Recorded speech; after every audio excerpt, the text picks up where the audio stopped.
নবজাত শিশুদের নিয়মিত তার নামে নামকরণ করা হয়েছিল। Hello students, welcome to our channel শিক্ষা একাডেমি। আজ আমরা লেটস কন্টিনিউ, চলো কন্টিনিউ করি।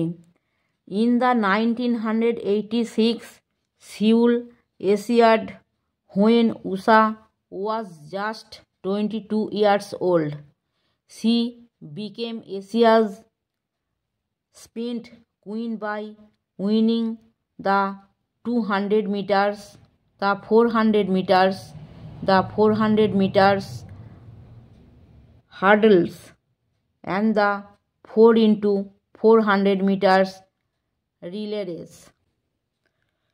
1986 সালের সিউল এশিয়াডে যখন উষার বয়স মাত্র 22, তিনি 200 মিটার, 400 মিটার, 400 মিটার হার্ডলস এবং 4x400 মিটার রিলে রেস জিতে এশিয়ার স্প্রিন্ট কুইন হয়েছিলেন।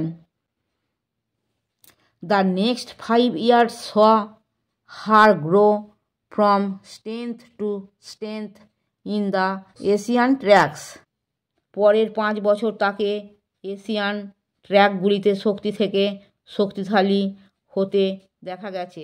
উষা had become an icon for Indian women athletes and a living legend in Kerala, where newborn babies were regularly named after her.